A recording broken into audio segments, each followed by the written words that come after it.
Hello everyone. तो जैसा कि हमने लास्ट एपिसोड में देखा था कि मोइंग अपने एंसेस्टर नाइट किंग की सोल स्पिरिट को समन करता है और उन्हें फेरी लैंड को खत्म करने को कहता है। ये सुनकर वो फेरी लैंड पर अटैक करने लगते हैं। वहीं दूसरी तरफ से फेरी लैंड के लोग भी अपने एंसेस्टर यांगचू की स्पिरिट सोल बॉडी को समन करते हैं, जो कि उन्हें देख उन पर अटैक करता है। पर एंसेस्टर नाइट किंग उन पर भारी पड़ रहे होते हैं और उनसे कहते हैं कि अब मेरे हाथों मरने के लिए तैयार हो जाओ, और उन पर काफी पावरफुली अटैक कर देते हैं। अब आगे हम देखते हैं कि उनके अटैक को अपनी ओर आता देख एंसेस्टर यांगचू भी अपनी पावर्स के जरिए एक फॉर्मेशन एरिया एक्टिवेट करते हैं और उसके जरिए काफी आसानी से एंसेस्टर नाइट किंग के अटैक को ब्लॉक कर देते हैं, जिसके कारण एक बड़ा धमाका होता है। तो एंसेस्टर नाइट किंग अपने वेपन को लेकर एंसेस्टर यांगचू से काफी एरोगेंटली कहते हैं कि क्या तुम्हारी बस इतनी ही स्ट्रेंथ बची हुई है। और ये कहते हुए वो वापस से एंसेस्टर यांगचू पे काफी सारे स्पिरिट वेपन के जरिए अटैक कर देते हैं,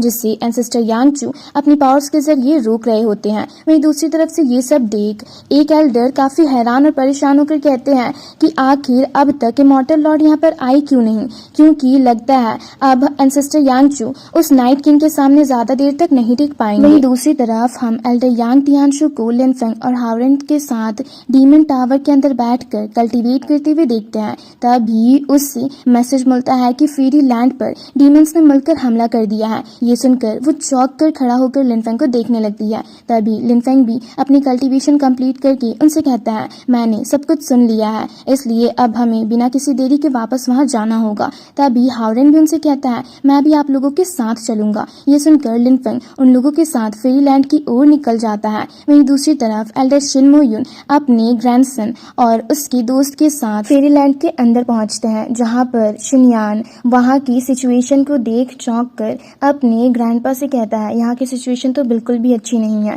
क्यों ना हम अपनी एंसेस्टर की स्पिरिट सोल को समन करें। जिस पर एल्डर शिनमो युन से कहते हैं कि लास्ट टाइम हमने ऑलरेडी अपने एंसेस्टर की स्पिरिट सोल को समन किया था, जिसके कारण उनकी कॉम्बैट पावर अभी कम हो गई होगी, तो वो यहाँ आकर भी कुछ नहीं कर पाएंगे। जिस पर सेकंड एल्डर उनसे कहते हैं, तो क्यों ना हम इमॉर्टल लॉर्ड को मैसेज भेजें। जिस पर वो उनसे कहते हैं कि इमॉर्टल लॉर्ड डार्कनेस को सप्रेस करने के लिए गए हैं, तो अगर उन पर एविल स्पिरिट किंग ने एक्शन लिया होगा तो पता नहीं अभी वो किस हालत में होंगे। दूसरी तरफ हम देखते हैं एंसेस्टर यांगचू एंसेस्टर नाइट किंग के अटैक को रोकने की काफी कोशिश करते हैं, पर रोक नहीं पाते और घायल होकर पीछे की ओर चले जाते हैं। ये देख उनके सारे ही लोग हैरान हो जाते हैं। वहीं दूसरी तरफ से ये सब देख एंसेस्टर नाइट किंग अपने डीमन आर्मी से कहता है कि ये लोग इस स्ट्रेंथ के जरिए हम ही खत्म करना चाहते थे, तो बताओ अब तुम लोग क्या चाहते हो, मैं इन सबको खत्म कर दूं। ये सुनकर सारी डीमन आर्मीज कहती है, हाँ बिल्कुल इन्हें खत्म कर दो, और एंसेस्टर नाइट किंग की जय जयकार भी करने लगती है।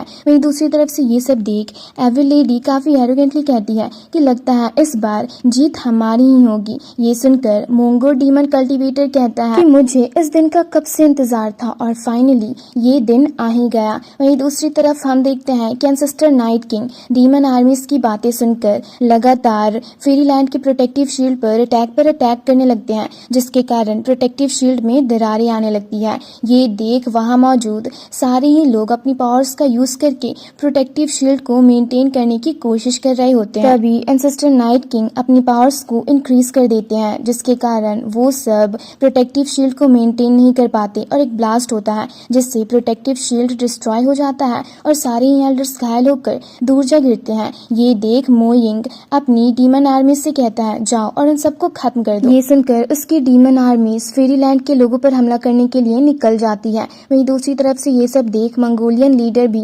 अपनी डीमन आर्मीज को उन लोगों पर अटैक करने के लिए भेजता है और खुद भी उन पर अटैक करने के लिए जाता है, जिन्हें अपनी ओर आता देख एल्डर शिनमो युन सबको वहां से निकलने को कहते हैं। वहीं उन्हें निकलता देख एविल लेडी अपनी ऑफेंसिव एरी को क्रिएट करती है, जिसके कारण उन सब पर एक स्ट्रॉन्ग प्रेशर पड़ने लगता है और वो लोग वहां से भागने में नाकामयाब होते हैं। ये सब देख एविल लेडी एल्डर शिनमो युन से काफी एरोगेंटली कहती है, तुम अभी हमारे सामने सरेंडर नहीं करना चाहते। ये सुनकर हुआंग चंग चौंक कर कहता है, ब्रदर शिन, और फिर अपने भाई को बताता है कि ब्रदर शिन मेरे क्लासमेट हुआ करते थे और हम लोग अच्छे फ्रेंड्स भी थे। ये सुनकर उसका भाई उससे कहता है, तो तुम फिक्र मत करो, अगर ये लोग हमारे सामने सरेंडर कर देंगे तो हम उसे छोड़ देंगे। ये सुनकर हुआंग चैंग एल्डर शिनमो युन से कहता है कि अगर तुम हमारे सामने सरेंडर कर दो तो ये लोग तुम्हारी जान बख्श देंगे। देंगे। ये सुनकर शिनयान का फ्रेंड एल्डर शिनमुयन से कहता है कि हमारे एंसेस्टर की सोल स्पिरिट भी डिस्ट्रॉय हो गई, साथ ही यहाँ पर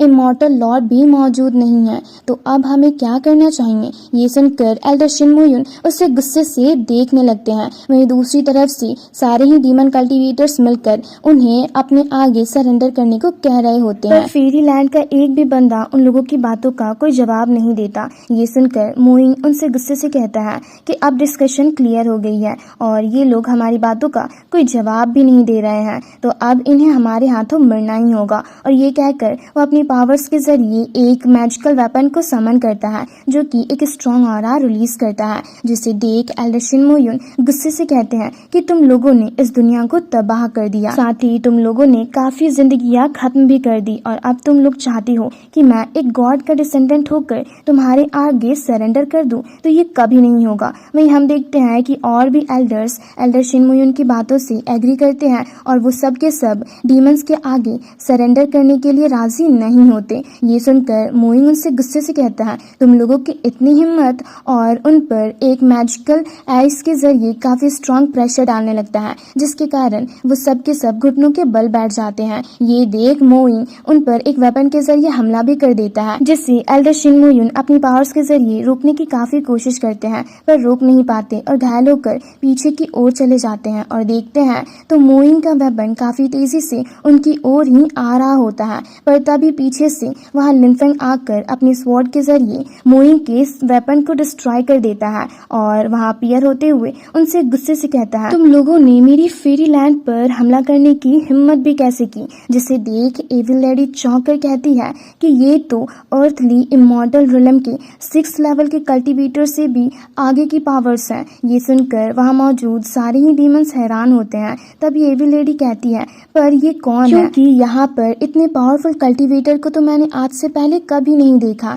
ये सब सुनकर Huang Chang Mongolian demon cultivator से कहता है भाई यही वह एंशिएंट कल्टीवेटर है जिसके धर्मा स्पिरिट को मैंने खत्म करने की कोशिश की थी, पर मैं कर नहीं पाया था। ये सुनकर मंगोलियन डीमन लीडर गुस्से से लिनफेंग से पूछते हैं तुम कौन हो और यहाँ पर क्या कर रहे हो। पर लिनफेंग उसकी बातों का कोई जवाब नहीं देता और उन पर अपनी थंडर एनर्जी के जरिए हमला कर देता है। ये देख एंसेस्टर नाइट किंग उनके सामने आ खड़े होते हैं और लिनफेंग के अटैक को ब्लॉक कर देते हैं, जिससे एक ब्लास्ट होता है और लिनफेंग पीछे की ओर चला जाता है। ये देख एंसेस्टर नाइट किंग उससे काफी एरोगेंटली कहते हैं मुझे तुम में काफी इंटरेस्ट है। ये सुनकर लिनफेंग चौंक कर कहता है ये तो अर्थली इमॉर्टल रिलम के 8 लेवल का डीमन कल्टीवेटर है। और इसके ऐसे कहते ही हमारा आज का ये एपिसोड यहीं पर खत्म होता है। तो मैं उम्मीद करती हूँ आप लोगों को ये एक्सप्लेनेशन वीडियो पसंद आई होगी, तो हमारे चैनल को जरूर से सब्सक्राइब कर लेना, साथ ही इस वीडियो को लाइक और इस पर एक प्यार से कमेंट जरूर करना। जल्दी ही मिलता है इसके एक और लेटेस्ट एपिसोड के साथ। Thanks for watching.